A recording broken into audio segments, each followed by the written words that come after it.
Okay. Hi, everyone. Welcome to the Feel Inspired podcast. My name is Amit Sodha. I'm known as the Love Doctor, a dating expert and relationship coach. My podcast has been on hiatus for probably about a year while I kind of decided what I was going to do next. And an idea popped into my head where I thought there is something that I haven't seen being done, which is the opportunity for people to see coaching firsthand in real time. And see a transformation happen from the get-go.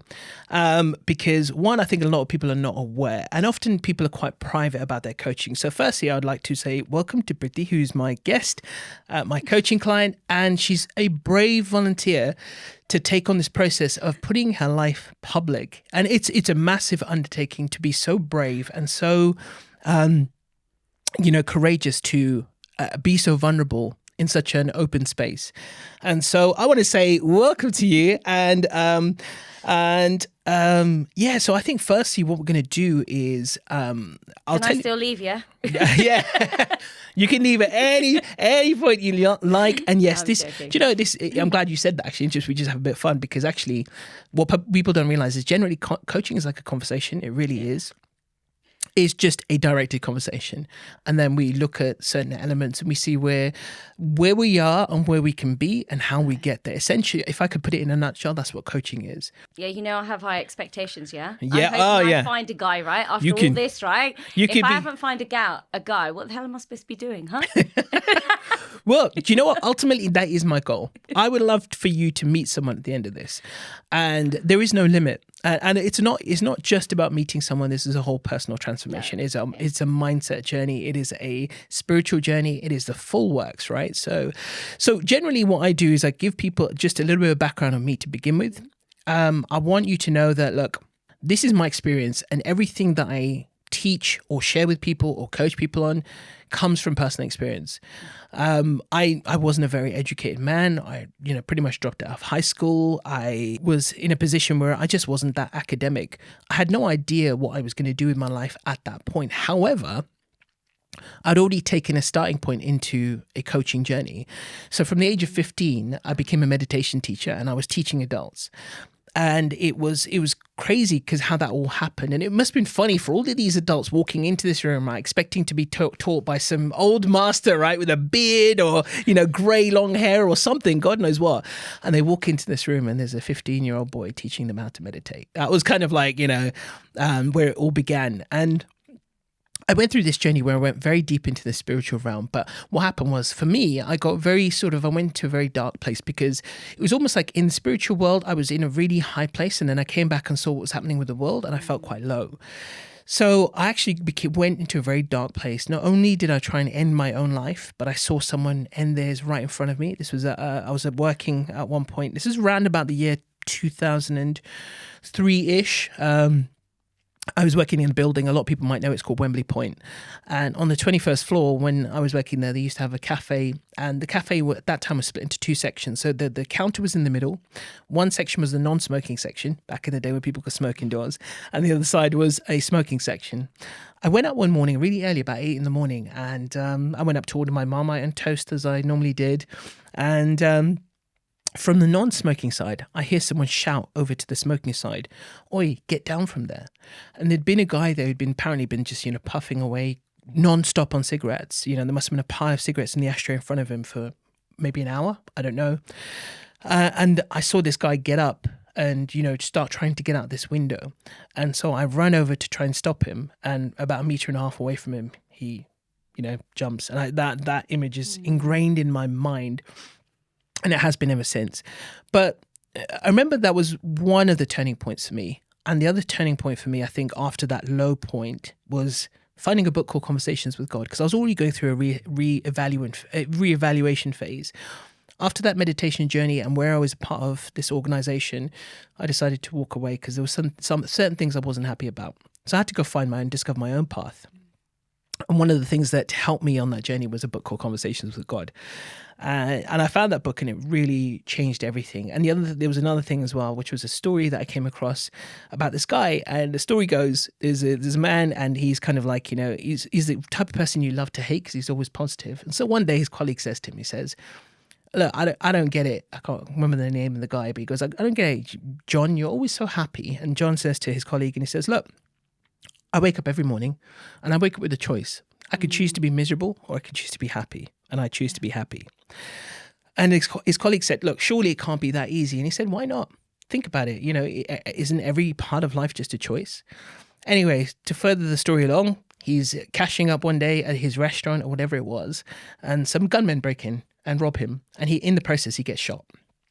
So he's rushed to hospital, and the doctors and nurses are operating on him. You know, he's barely conscious, but they're operating, and you know, one of the nurses or the doctor says, "This isn't look good. We're losing him."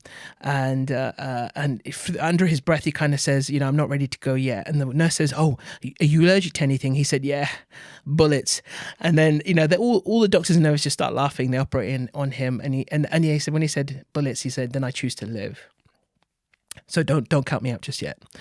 So 6 months later, he bumps into that old colleague again. He goes, "Oh, how you doing?" And he goes, "Yeah, I'm great. I'm fine. You know, if I were any better," I can't remember what he used to say. He had a phrase, and I wish I'd rehearsed this. And obviously, this is what it was not rehearsed.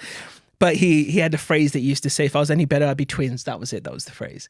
And he always responded, and you know, and he always said that it was just down to a very simple choice. So later in my life, 2008 to 2015, went through a very, very difficult phase where losing my sister, losing my mum, and losing 2 or 3 really close friends. And then in 2015, 2008, I'd also embarked on a journey of transforming everything. During this very difficult time, I decided that I wasn't going to let that define me. So I remember that I'd already kind of taken on this coaching client who wanted to become a comedian. And he said to me, "Oh, I want to do this charity gig," right? And I was like, "Yeah, amazing. Let's get it done," right? And he goes, "Why don't you do it with me?" And I was like, okay. So I wanted to be a better public speaker. So I thought, you know what better way to learn public speaking than go and be, you know, the ultimate masters of public speaking, comedians. So I did this gig with him, and I wasn't a natural born comedian. He was a proper, like, you know, a Russell Peters type character, you know, Ramesh type of character. And he was brilliant. And when we did a trial gig, he smashed it. I went and I didn't have a clue how to construct jokes. In 11 minutes of material, in front of about a small audience of about 15 people, I got like one laugh. And I was like, I want to learn this. And also I wanted to help my dating journey. So I learned. And then when we did our gig, we got rave reviews. And it really helped me on my journey as well, because it helped me connect with people. Because before that, I didn't know how to do it. It was always a challenge for me. It didn't come natural to me. Although I was great in the role of the coach, the teacher, but when it came to, on a level par with people, I didn't know how to do it. I didn't know how to just be, the average Joe and just have a random conversation with people. Talk, small talk. It just wasn't part of my nature, and I wanted to learn. So during 2008, 2011, I went on about 300 dates, and I got quite good at it. I got very good. And I thought, I already started teaching people, but I thought I need to take this even further. Fast forward 2012, I met someone who became my fiance. Things didn't work out because then I lost my mum. And then 2015, I started dating again, and I kind of had lost my touch a little bit, but very quickly, after about 3 months, putting everything I'd learned from those 300 dates back into action, I got very good at it again very quickly. And then I met my lovely wife, and we've been together for 8 years now, right? So going on into our 9th year. So that's just a really, and there's a lot more, but there's a very high level summary of my journey, right? So I wanted to share that with you just so you got some idea of where I come from. And sometimes when I say things that may seem a little bit of tough love, they're not said in any sense of hyperbole. They're said from a sense of like, I've been there. I've experienced something very similar. Here's how I handled it. And there are a number of ways you can do that, but I'm telling you this works. This is a good way to think about it. So that's kind of the approach that I take.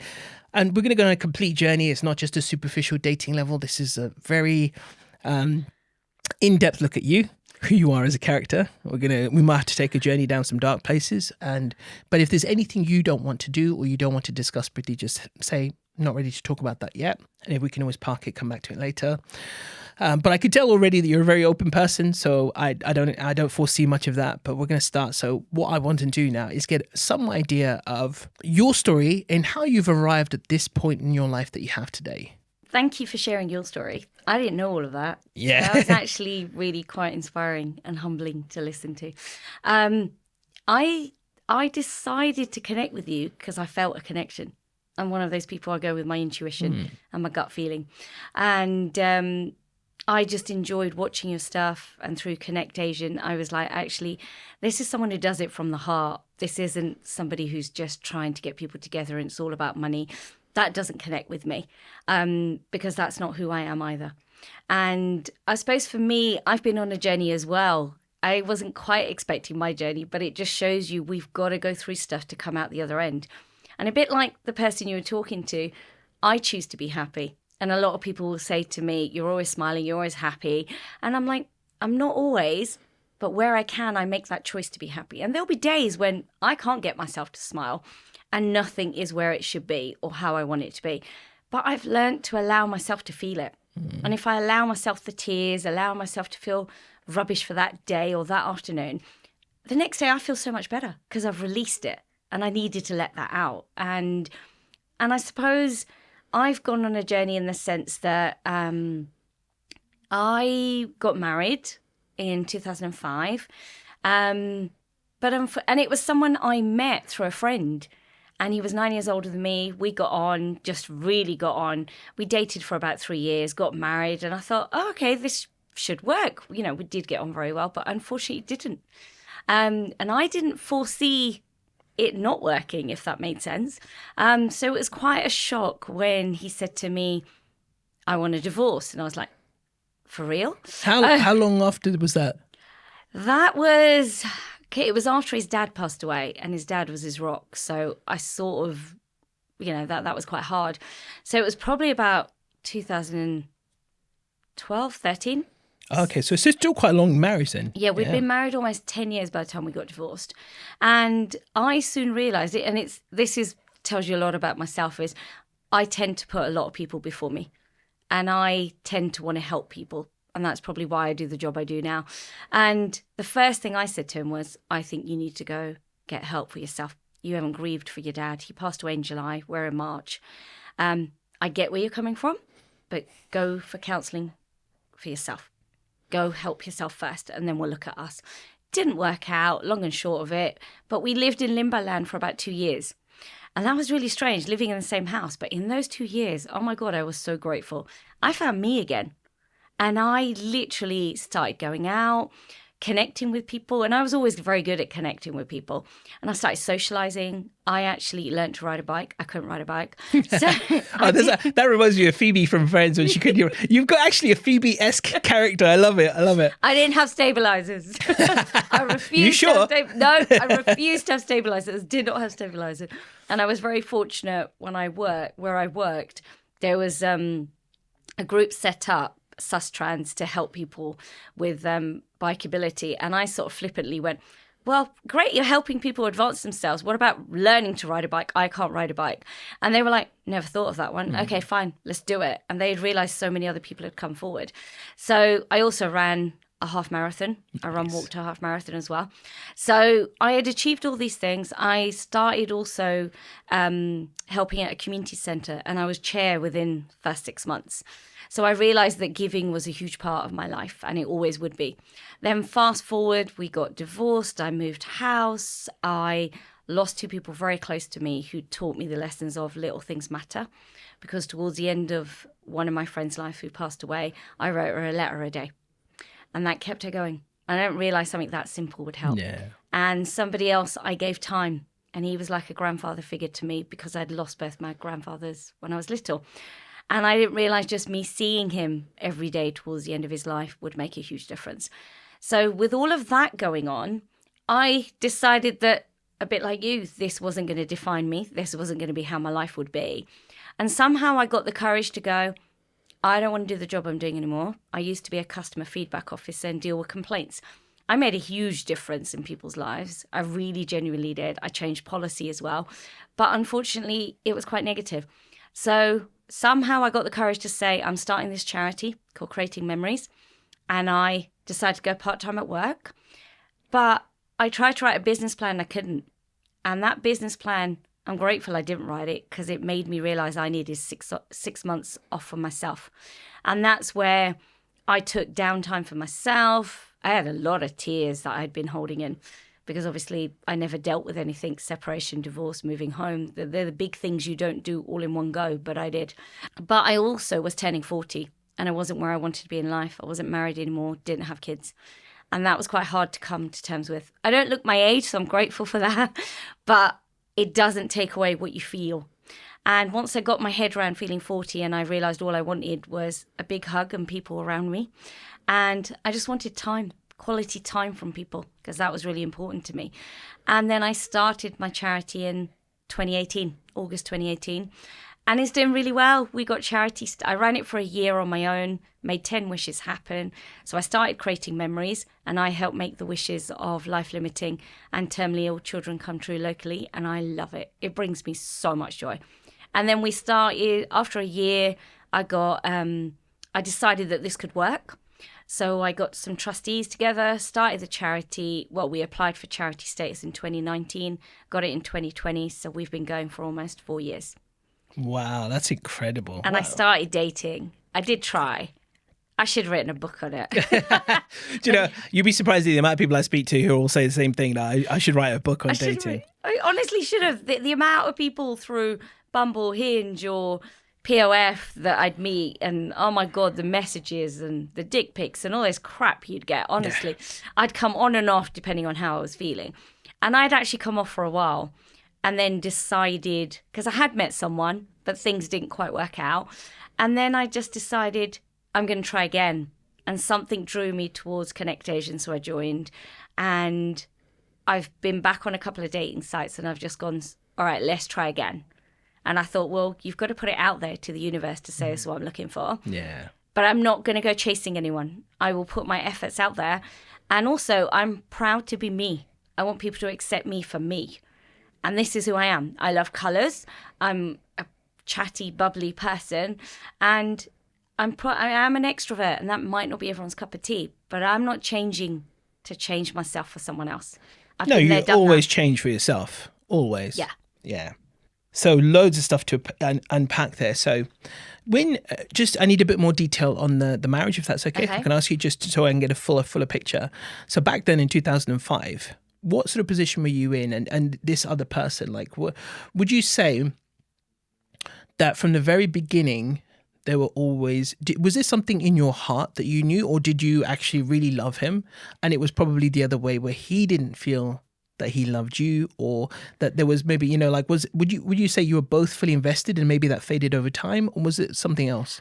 I feel like we drifted as time went on. I feel like when we got together in the beginning, it was working quite well and he could see the kind of person I was. But as time went on, because there was a 9-year age gap between us, he was 9 years older than me, there was very much, you do as I say, because I've been there, done that. And I'm not that kind of person. I'm the kind of person I want to learn from my experiences.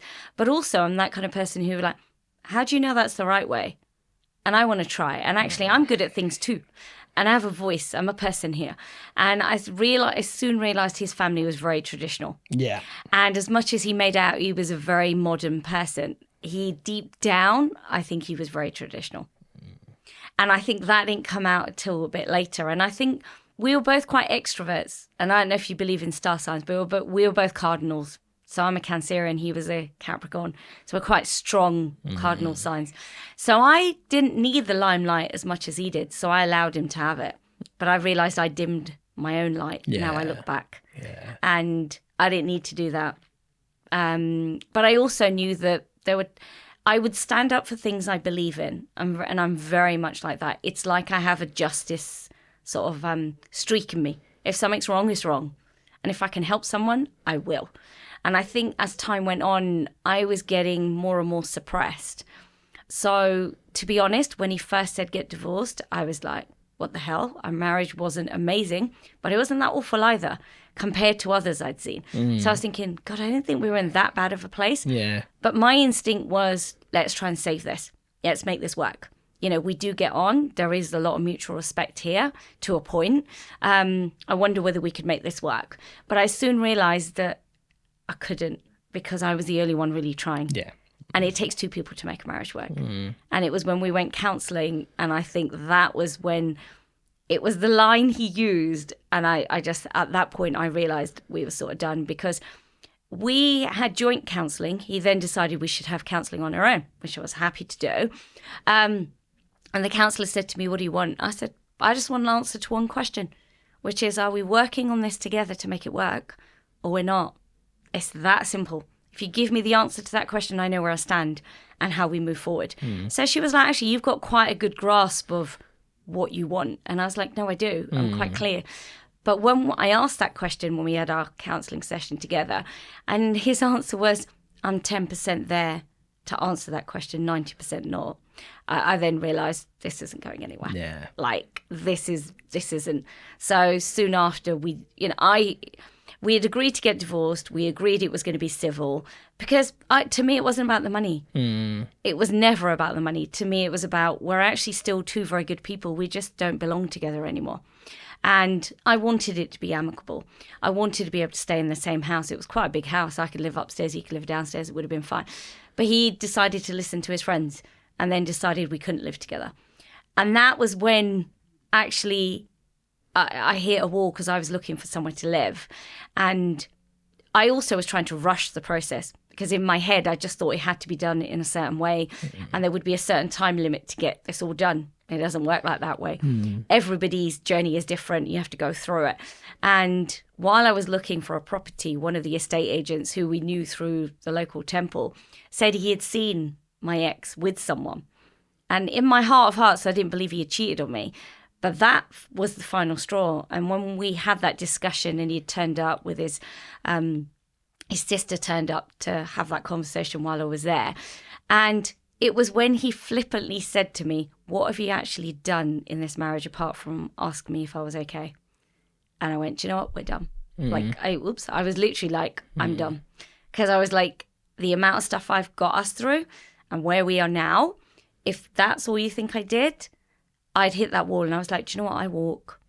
I will leave this house because he was originally going to leave because I had moved to Bedford. I'm not from Bedford. I'm from Wembley. I don't have any family around me there. All his family lives there. Yet he didn't want to move out while I was finding a place. So in the end, for my own sanity, I moved out because I realised I couldn't stay there anymore because this was becoming toxic.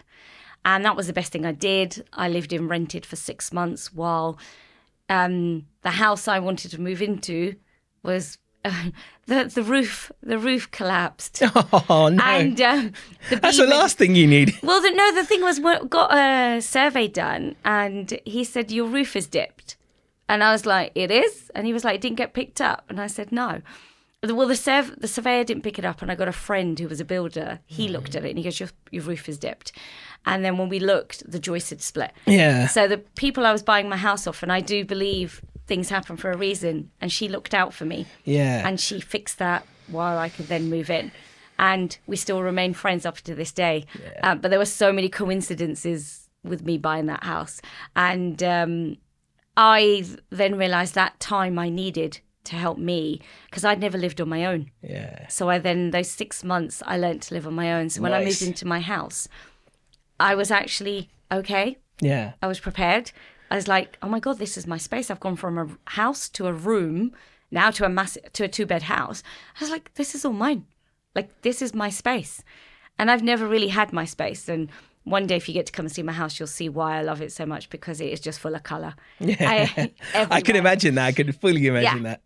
Love it. I love it. Fantastic. Okay, cool. That's giving me a really good idea. So I'm going to just talk a little bit about kind of some of the dating elements, some of the relationship elements that happen. And one thing, you tell me if I'm wrong, but one thing I've noticed with people who have your kind of temperament, who have your type of character, one thing they struggle with is thinking, or a very deep, subtle thought, that there's no one out there for me because of who I am. I did in the beginning, and that used to hit quite deep because some people would look at me and just go, she's just too loud. Yeah. She's really totally out there. But I'm actually one of those people who you could have a really deep conversation with and you'll be like, damn, that actually happened. And I really enjoy stuff like that. And I can change my temperament depending on who's around me. I change according to what needs to be done and where I am. But also people would look at me and just go, not for me. And I think that really got my confidence, because I would get a lot of, you're a really nice person, you're actually too nice. I would get that as well. And I was like, seriously, how can I be too bloody nice? And you still don't want to date me. And I think it took a while for me to eventually go, do you know what, sod you all. This is who I am. I'm not changing. I'm going to embrace more of me. So I have embraced more of me. So I think this time round, I've become a bit more, I'm not chasing anyone. I will message, I will try and connect. And I hate this whole ghosting malarkey. And it really, at first, it used to really upset me. And I'd be like, damn, why? I'd have amazing conversations with guys and we'd agree to meet. Sometimes we would meet, sometimes we wouldn't, or I'd get ghosted before meeting or after meeting. And I'd be like, but it all went so well. It felt like it all went so well. And then I'd just be like, then I began to realize that actually choice. There is so much more choice than we used to have when I used to first date. When I first got married, then things were very different. So I'm like, there is so much choice, people don't know what to do with it. And I get you talk about this a lot, and I struggle with this, which is dating multiple people. So I have started messaging a lot more people to see what, so you keep your options open. But there's only so many people you can talk to where you repeat the same conversation about, this is how I started, this is who I am. And there's only so many conversations I can keep up with, because I'm the kind of person who likes to remember all the little details. And you want to get to know someone. But then with ghosting, I just realized, well, if we've had a couple of conversations and they've, decided that they don't want to talk to me and have deleted me or whatever's happened, unmatched me, I just now let it go. It doesn't bother me now. And I think I've got a thicker skin as I've got older. I think. Do you're kind of like this is coming out like is actually your attachment style has really gone from being a little bit anxious to actually being very secure in who you are, and that's obviously because obviously sometimes I speak to people and they're really anxious or they're incredibly avoidant, right? So this. I don't think I'm avoidant. I don't think you are as well. I've looked at the 3 styles and I don't feel I'm avoidant. I think I'm more anxious than I am. Yeah, but even then, I think because you're the kind of person who's obviously very consciously aware of where you are in life and who you are. And that is fundamentally the core tenet of being a secure attachment style. Because when you know who you are, like you said, you're a chameleon character. That means that in certain situations you'll be that one type of character, in another situation you'll be another type of character. And this is one of the things I talk about. So when we get into more deeper into the coaching, I'll talk more about this. Is that, see, this is an interesting thing when people often misunderstand firstly that statement, I want someone to love me for who I am. Like, this is who I am, right? And I'm like, okay, so tell me who you are, because are you the same person you are when you're at work? Are you the same person you are when you're at home? Are you the same person you are when you're with your grandparents? Are you the same person you are when you're with, elders or or at the temple? Because we all have roles that we play in our life, right? But ultimately, there's this thing I like to say, it's soul versus role. We are who we are at our core at the soul level. But as we take birth in this body, we learn to take on roles. And most people try and take one of those roles and say, that's who I am. But actually it's not. We've got a lot more at our core that is who we are than, these roles or, facades that we put on. And we do have to put them on. I know if I was stepping in a corporate meeting right now, I would have my corporate face on. If I were to, partly, not necessarily I would go like and completely change who I am, but there is an element of decorum and etiquette I would follow to be in that environment, because, that is obviously a level of expectation. It's a level of necessity. There's so many angles to it. So I see you going down this route of obviously being a much more secure attachment style anyway as you go along. But I asked that question earlier on because I think that one thing subtly that I've seen that happens to people is they do sort of feel like, because I'm at a certain level, I am who I am. This is my character. This is who I am. I'm jovial. I'm loud, for example. And they often feel that is somehow in some way, and it's triggering something in their head subconsciously, which is almost detracting from people.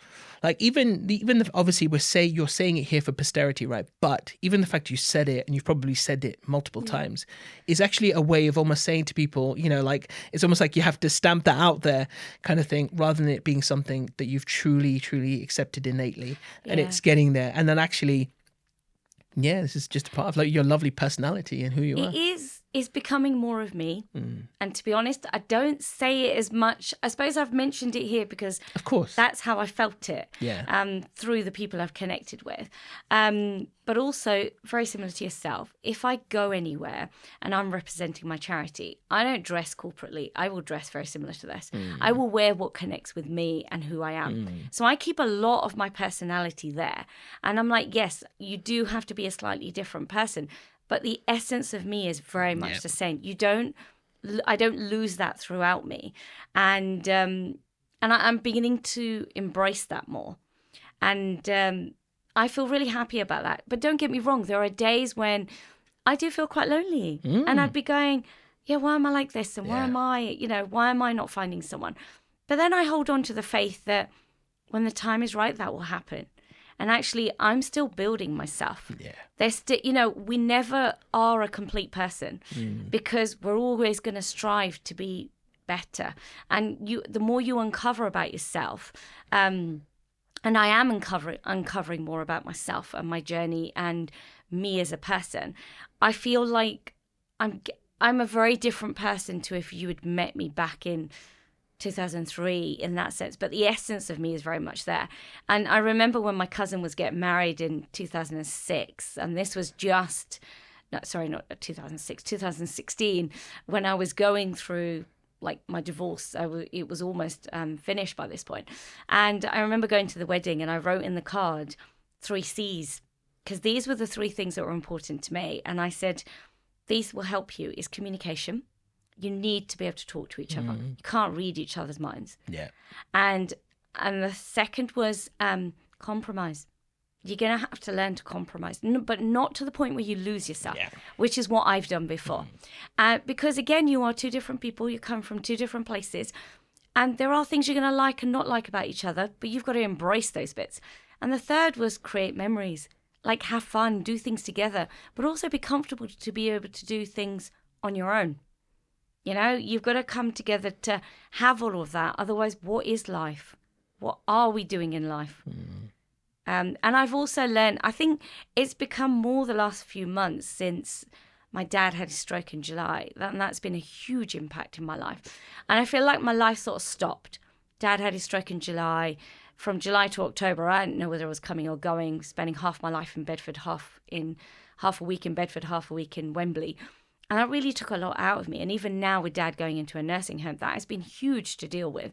But it just made me realise more and more as we came into this year that I want to do more for me. I want to live for me more. And actually, sod it if there's nobody around to do it with me. I'm going to go do it on my own. So why can't I go have a coffee? Why can't I go for a walk? And I do those things anyway. But I think I've begun to embrace that more. And I have been on 3 solo holidays on my own. But I want to do more. And I'm like, I'm more than capable of doing this. And I have a knack of being able to talk to people. I can't go anywhere or any restaurant, hotel, anywhere. And I will always speak to someone. And my sister will be like, who have you spoken to now? Who have you made a friend with? She'll be like, I can't leave you anywhere. And you've probably helped someone, done something. And I probably have, genuinely. And, I've carried people shopping home because I didn't want to see them struggle, or just had that conversation because someone looked a bit low, or given someone a hug because you could see they're in that space. And I'm like, why can't I? There isn't a reason. Yeah. And that's what you're looking for as a partner, where you will share that with. Where they'll be the same kind of person where you just go up to someone on the street and just say, hey, do you need a hand with that? All that kind of stuff. Everything you said is based on your own personal value system, what you believe, who you are at your core. You used a beautiful word, which I've never used before, but your essence. And that is it. It is finding someone who matches your essence, essentially, right? And where you can, but also has other parts of their essence that you will learn from, you'll grow from, you'll develop from, right, as well. And that's really important, because I don't want someone who can't stand up for themselves. I don't want a yes person. I will walk all over you. And I will openly say that. I love it. Because I know I would. Because it's not I need someone to control me. I just need someone to say, if I've done something that is wrong, tell me. Don't just follow me and say yes. likewise, if I notice they've done something that doesn't sit with me right, I've learned more to go, actually, that doesn't feel right, or this isn't right. What's happened here?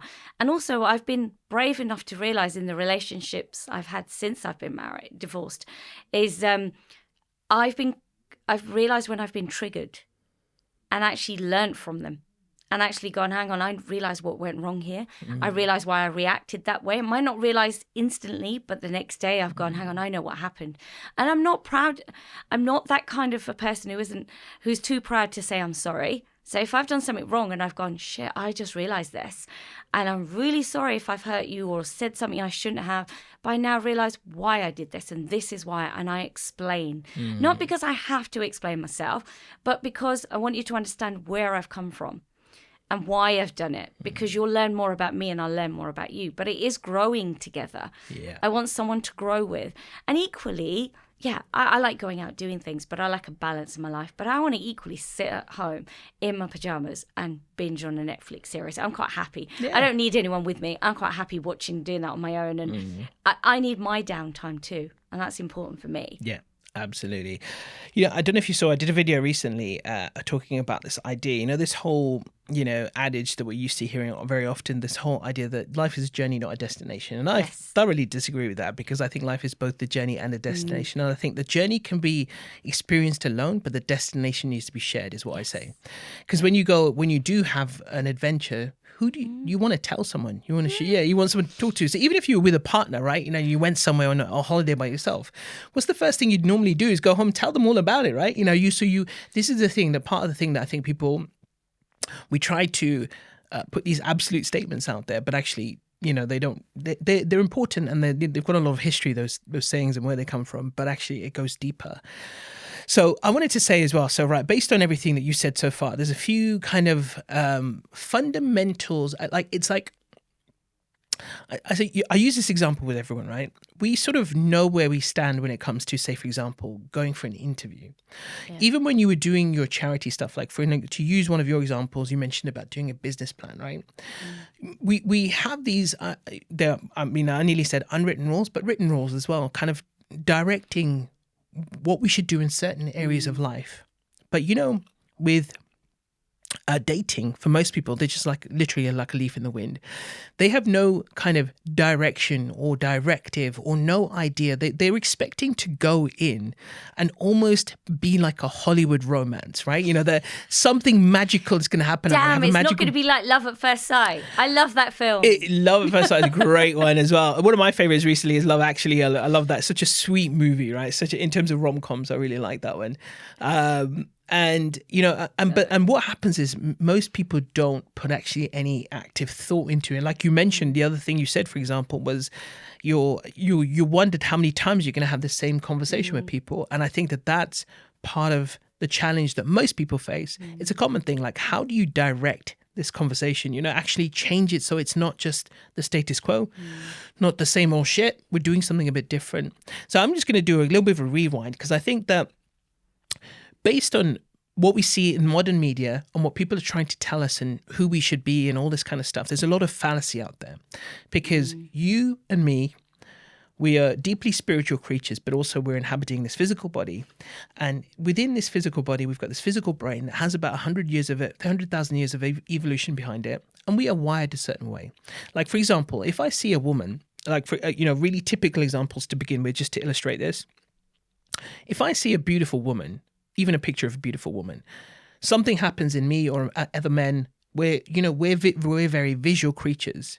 And it's not like we can just switch that off in a click of a finger in a single generation. There's this, idea out there that obviously there are a lot of sleazy guys out there, but there needs to be this balanced understanding that guys are visual creatures. If I see a woman with really good cleavage, I'm like, attracted to it.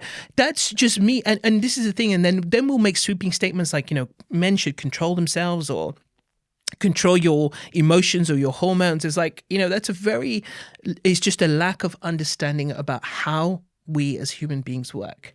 Yeah, but it's how you express that. No, exactly, right? So we'll get to that in a second, right? So what I don't want to do is get into a discussion about this too much, right? Because the reason is, obviously, I want to lay the foundation of how we work as human beings are very core, and women have their things as well, right? Like, for example, the whole adage about women wanting a provider, protector, all of that kind of stuff, it comes from specific locations. So this is what we don't realize. We're trying to fight this all in one single generation, but we don't work like that. It's going to take time for these ideas to permeate, to grow, to develop, and for society to comfortably evolve with these ideas. But the problem is we're trying to rush some of these ideas, and we're forgetting the most simple basics of how attraction works. Like now I'll jump from that point. I'll jump to what you said about this idea of when you said, for example, guys saying you're nice or too nice. And, it's probably less common that a woman hears that. However, it's still quite common. It's more common that men hear that, right? Now, why does that happen? Why is this such a big deal in people's minds? And the reason is because there's a part of our brain, 100,000-year-old brain, that activates when we feel attraction to someone. But unfortunately, the qualities of nice don't activate that part of our brains where we feel attracted to someone. And so consciously, what we've got to decide to do is, how do we now understand what, for example, so when I was learning this, I wanted to understand what women find attractive in men in general. So I understood very quickly that the nice qualities, there's no woman on planet Earth that's going to find that attractive. Now, of course, there's obviously subtleties, gradients, etc., where some women might find certain things attractive, etc. But I'm talking at a very high general level, right? So, but generally speaking, as a nice guy, being too polite, too friendly, too complimentary, all of the above, no woman's going to find that attractive. No woman, and that's how I tried to used to win women over, was by being nice, being complimentary, too complimentary. And I always used to think in my head, why the hell is this not working? Why are these women then coming to me a week later talking about, then bitching to me about some guys that they're seeing who are treating them like shit, right? And here's me, this nice guy, and, I'm ready to do everything for this woman that she's complaining this guy's not doing for her, yet she doesn't want to be with me. When we think about it that way, there is no logical sense behind it, except understanding there is something in there that is wired a certain way. And that's how we work. And there is an opposite side to this as well. So that in terms of the reverse way around. So years ago, there used to be a book called Why Men Love Bitches. And it's quite good, but it's quite interesting. It's not as bad as people might think. There was one back in the day for men. It was called The Game by a guy called Neil Strauss. And it was more about, how to become a player. But actually, there were still some pearls in there. And the women's equivalent, I would say, was probably that one. Why Men Love Bitches. And again, I wouldn't, use that as my Bible or anything. However, there were some certain pearls in there, which is really good to understand. And again, when, for example, let's just talk about one fundamental principle. This idea of pursuit, for example, in a guy's brain. There are certain things about him that will happen when a woman doesn't express her keenness or does it in a certain way. Like if you, for example, really, you met a guy and you're like, holy cow, I must rip his clothes off right now. But if you give that away, he won't feel attracted to you, right? If you were to, as I say to people, not play games, but play the game, and then be able to manage your emotions, manage yourself effectively so that you could control it, and then play that game of where, the cat and mouse game a little bit, where you almost create the illusion of where he's chasing you. And this is the thing as well, right? So this is going to seem very unnatural to a lot of people in the beginning. But actually, it's actually part of the essence that has been brushed away by society and what society tells us. And that's the truth. I know, because we've got to that point where I can't be asked. I don't want to play games.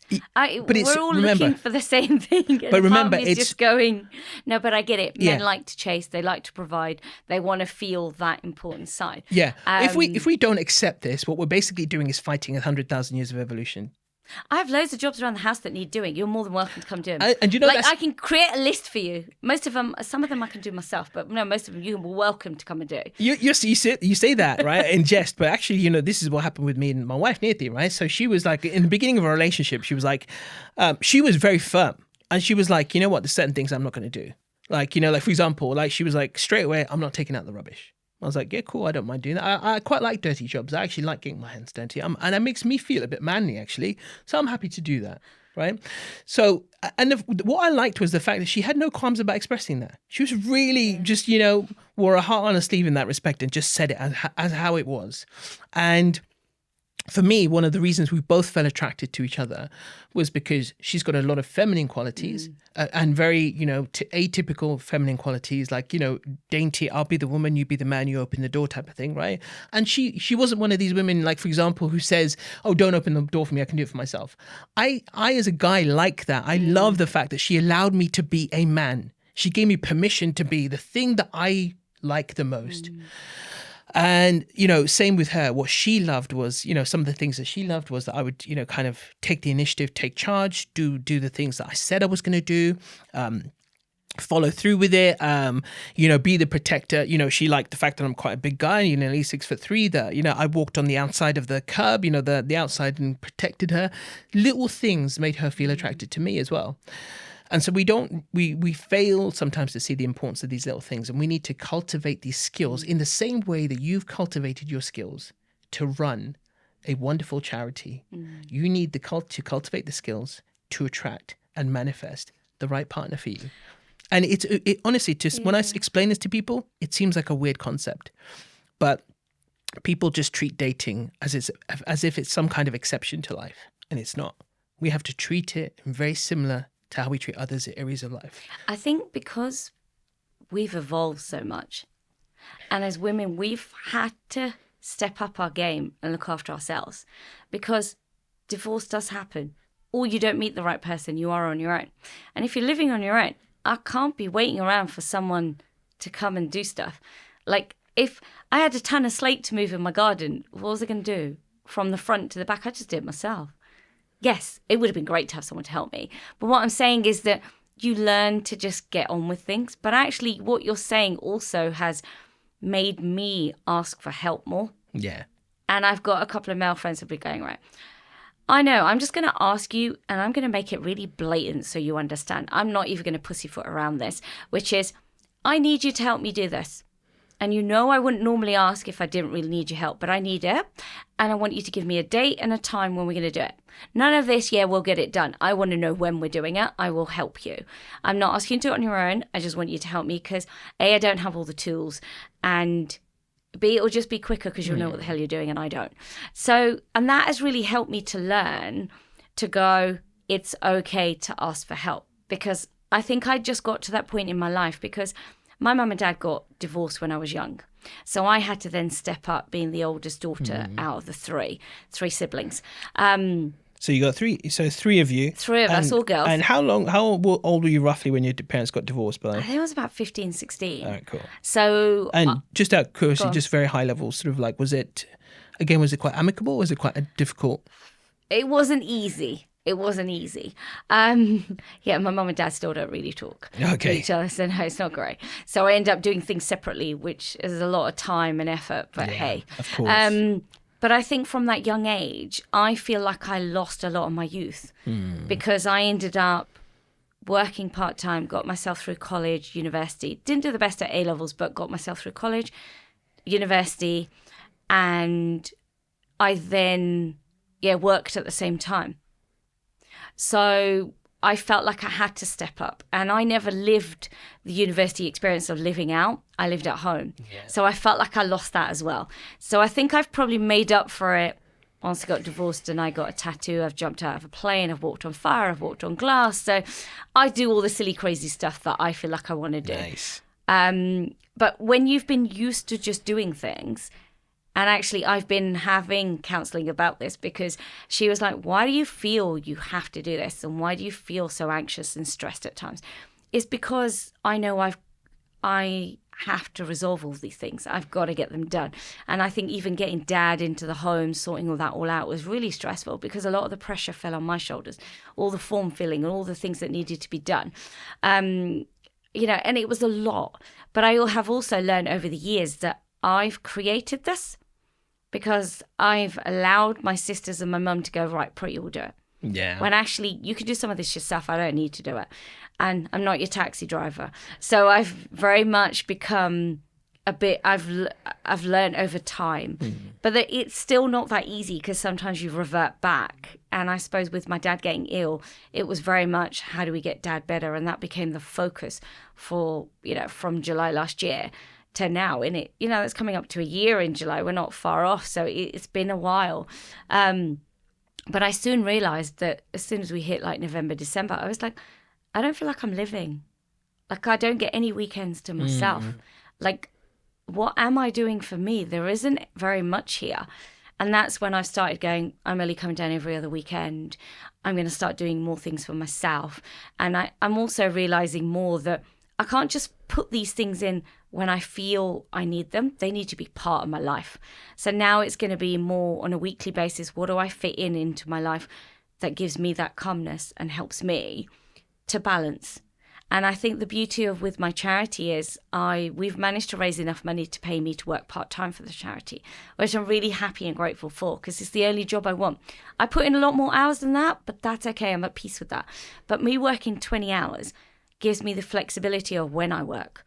And I can move things around to go, I'm going to go for that yoga class, go to that sound bath I want to. I'm going to go have a coffee with a friend, or I'm going to go for an afternoon spa because I can. So that's allowed me, to do that in my life. But I need to do more of it. And also I'm learning not to push things so much. And actually with the charity, the more I don't do that, the more things come my way anyway. So I'm learning to do that more in my life. So yes, I have reached out more on the WhatsApp group that you have. And I have messaged guys. Some of them have worked, some of them haven't. One guy said to me, we connected. He said, happy to, connect. I was like, great. I was forthcoming and went, shall we have a phone conversation? And he went, really busy at work at the moment. So I stepped back, went into my feminine, went, okay, why don't you let me know when you're free? It's been about 3 weeks, nothing. Yeah. And actually, this is one of the things I say to women as well, that as soon as you do that, you are stepping into a masculine role. That should we have a phone call? What I would word that ever so slightly differently. Yeah. Now people hear this and go, well, that doesn't much difference, but actually it's a really subtle difference that makes a massive difference. So you, instead of saying things like that, what as a woman you need to do is prompt the man, because unfortunately you're going to have to get used to a lifetime of prompting. That's just the truth. Yeah, you do. But this is where it's a fine line between sort of prompting, telling, nagging, and all that kind of stuff, right? So, so instead of saying that, wording it that way, you would say something along the lines of, if you wanted to have a video call with me to get to know each other better, I wouldn't say no. Okay. Something along those lines, right? You can edit that slightly. But what you want to do is make sure that he's the one who's taking the action point. You're not directing him to take the action. Okay. Yeah, you're prompting it and just saying, I'm ready now. If you want to have a video call with me, I wouldn't say no. Okay.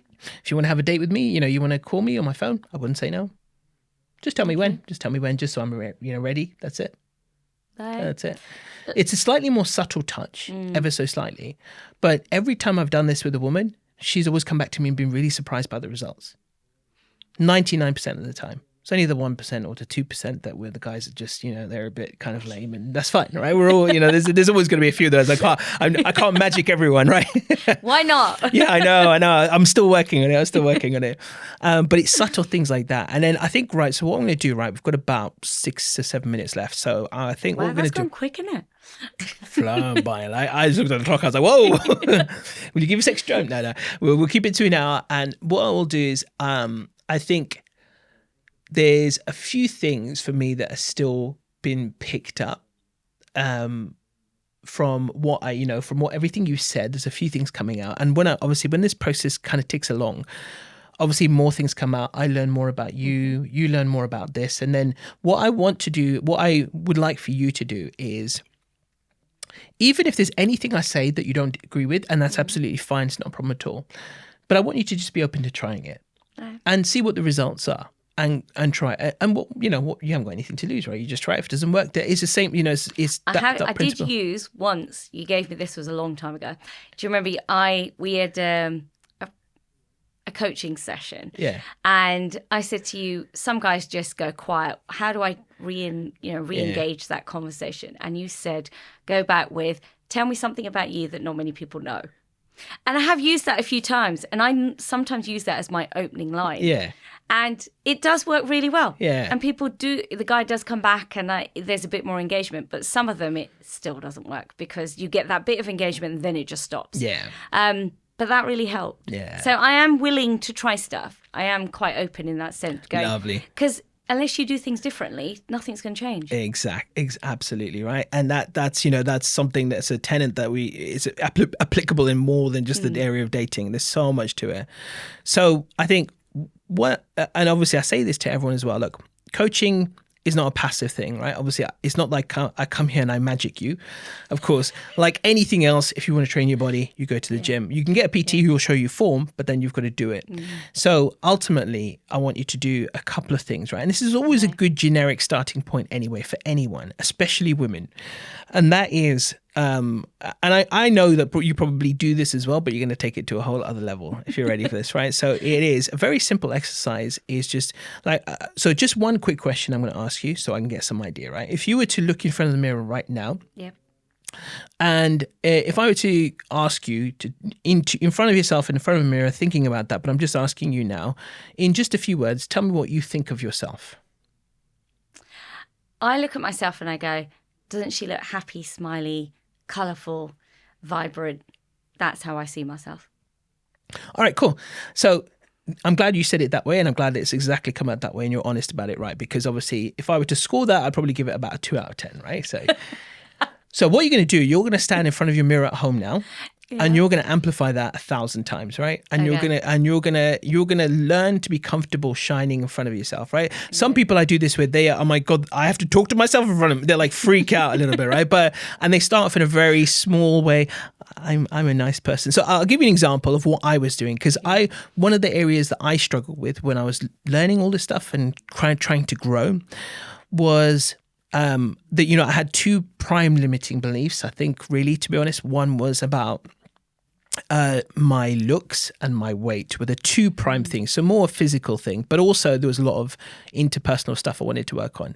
So when I started doing this exercise as I was dating, I would kind of go in the mirror and pretend to be kind of like, who's the most sexiest human male that I could think of, right? James Bond, right? As a character.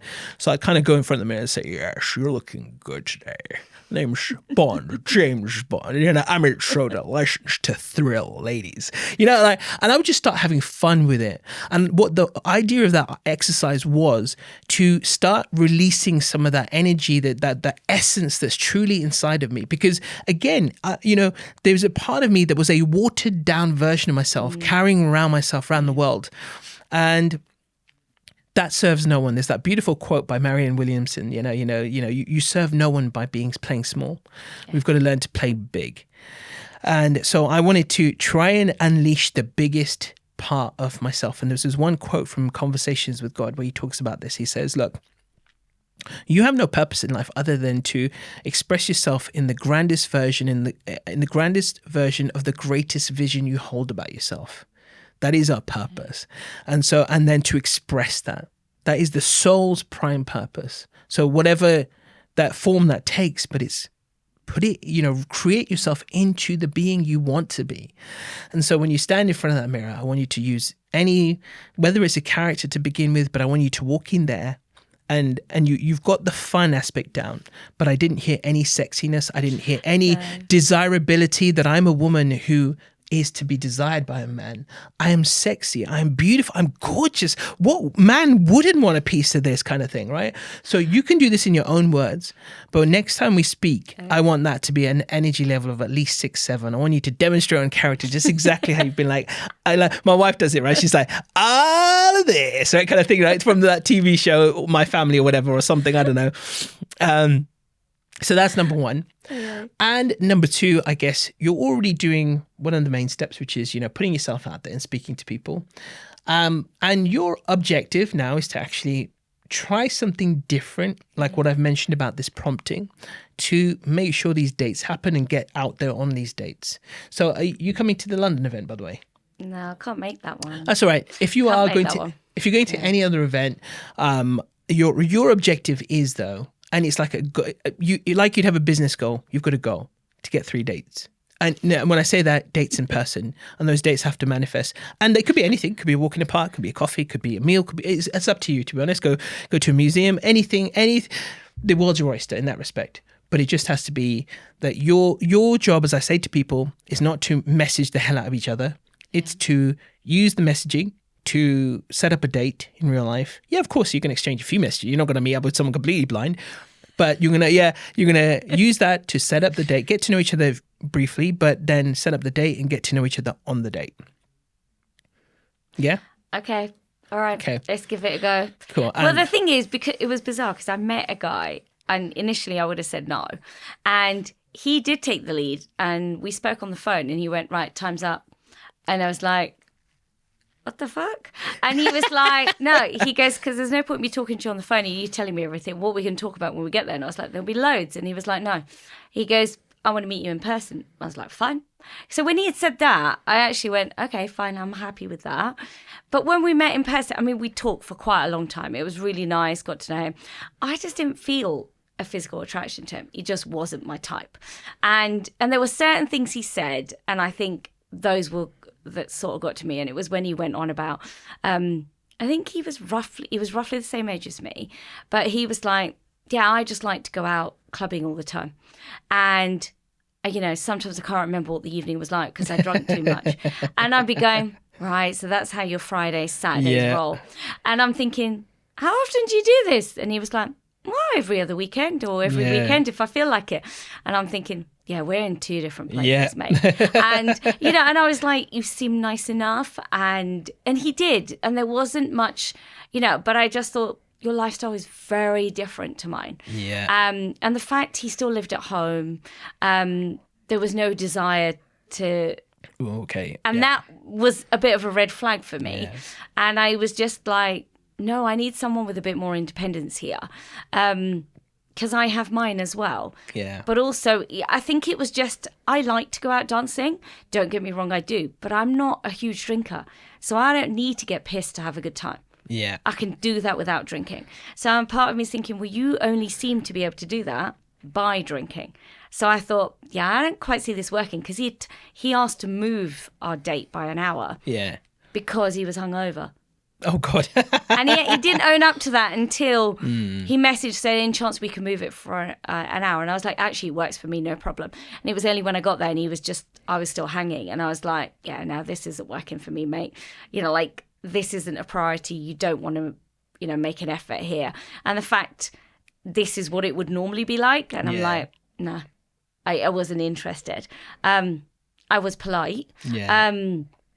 But okay, let's... Okay, because I will message a bit just to build a bit of rapport, but I normally am like, so when we going to meet up, Yeah, and try that prompting idea. Instead of saying, when are we going to meet up, quite direct, just say, this is, compliment him as well. And just say, this has been lovely. I really appreciate you taking the time, just for us to get to know each other. And if you were to ask me out on a date or were to ask me, to have a phone call, I wouldn't say no. Okay. Yeah. Because then as well, I think the one thing as well that we forget is that guys have a very difficult job in this day and age. And it's become a much harder job for guys as well. And so, just enabling him a little bit so that it takes the guesswork out for him. It doesn't remove any of the attraction capability by taking out that guesswork. But it just means that, okay, cool. I can do it now. I feel more, he can feel more relaxed knowing he can do it. And there are some incredible men out there. I know there's some incredibly dumb men out there who are not, very polite. They're not very nice. They're very, very unsavory characters. But equally, there's some unsavory women and there's some unsavory men. And there's some beautiful and amazing men and some beautiful and amazing women. And my job is to get those lot together. Because what has happening is everyone has a tendency to attract what they don't want. Yeah. And we'll talk more about that, the manifesting side and all of that kind of stuff next time we speak. And you've got your homework. And this has been session 1 of the Feel Inspired podcast with my lovely, lovely coaching client and guest, Pritti. And check out the podcast, by the way, on all my channels. It's going to be on TikTok. It's going to be on YouTube. It's going to be everywhere. There'll be clips everywhere. And before we go as well, just tell everyone about because your charity is freaking amazing. Tell everyone the name of your charity and where they can find you if they want to support you or help you. Please do. My charity is called Creating Memories. We are on Facebook, Instagram, Creating Memories UK. The website is creatingmemories.org.uk. And what we do, and I'm very, very passionate about this, is we help make the wishes of life-limiting and terminally ill children come true. Because for these children, what is important to them is something in this moment in time. And a lot of it is what we take for granted. And we don't even think twice about, because we think we can do it, because we're going to reach these milestones. This is easy. But these children don't think about milestones. They only look at what they have right here, right now. So, they are very simple things that we work on. And, at the moment I'm working on a wish where a boy wants to look at fast cars up close and personal. He doesn't even want to drive them. And I'm like, seriously? No, he just wants to look at them. And he likes watching the mechanic programs on TV. So he wants to get up close and personal. And I'm going, okay, this is what floats his boat. I've had things like, sing on a stage, hold a snake. So this is where I say to people, honestly, help us to make these wishes happen, because we then create moments for these children and families to treasure for when they have bad days, for when that moment comes, when they will no longer be here. We want to give them something they can hold on to and always remember, and they can tap back into to bring back that joy that we brought through that wish. Yeah. So help us. Thank you. Lovely. Thank you, everyone, for joining us for the Feeling Inspired podcast, and I'll see you on the next episode.